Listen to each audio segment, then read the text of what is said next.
أعوذ بالله من الشيطان الرجيم. بسم الله الرحمن الرحيم. قل أوحي إلي أنه استمع نفر من الجن فقالوا إنا سمعنا قرآنا عجبا يهدي إلى الرشد فآمنا به ولن نشرك بربنا أحدا وأنه تعالى جد ربنا ما اتخذ صاحبة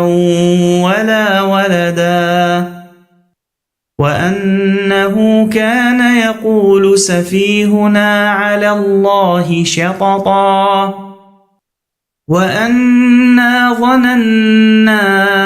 أن لن تقول الإنس والجن على الله كذبا وأنه كان رجال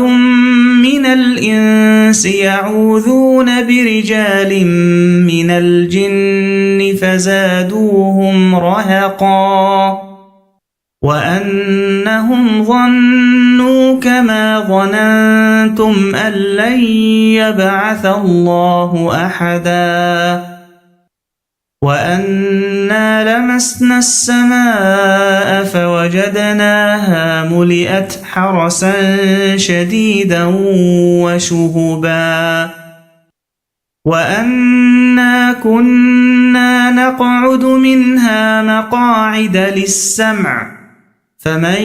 يستمع الآن يجد له شهابا رصدا وأنا لا ندري أشر أريد بمن في الأرض أم أراد بهم ربهم رشدا وأنا منا الصالحون ومنا دون ذلك كنا طرائق قددا وأنا ظننا أن لن نعجز الله في الأرض ولن نعجزه هربا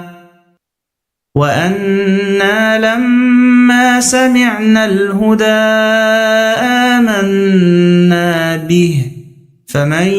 يؤمن بربه فلا يخاف بخسا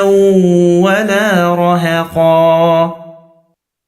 وأنا منا المسلمون ومنا القاسطون فمن أسلم فأولئك تحروا رشدا وأما القاسطون فكانوا لجهنم حطبا وأن لو استقاموا على الطريقة لأسقيناهم ماء غدقا لنفتنهم فيه ومن يعرض عن ذكر ربه يسلكه عذابا صعدا وأن المساجد لله فلا تدعوا مع الله أحدا وأنه لما قام عبد الله يدعوه كادوا يكونون عليه لبدا قل إنما أدعو ربي ولا أشرك به أحدا قل إني لا أملك لكم ضرا ولا رشدا قل إني لن يجيرني من الله أحد ولن أجد من دونه ملتحدا إلا بلاغا من الله ورسالاته ومن يعص الله ورسوله فإن له نار جهنم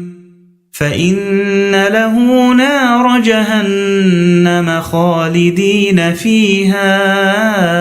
أبدا حتى إذا رأوا ما يوعدون فسيعلمون من أضعف ناصرا وأقل عددا قل إن أدري أقريب ما توعدون أم يجعل له ربي أمدا عالم الغيب فلا يظهر على غيبه أحدا إلا من ارتضى من رسول فإنه يسلك من بين يديه ومن خلفه رصدا ليعلم أن قد أبلغوا رسالات ربهم وأحاط بما لديهم وأحصى كل شيء عددا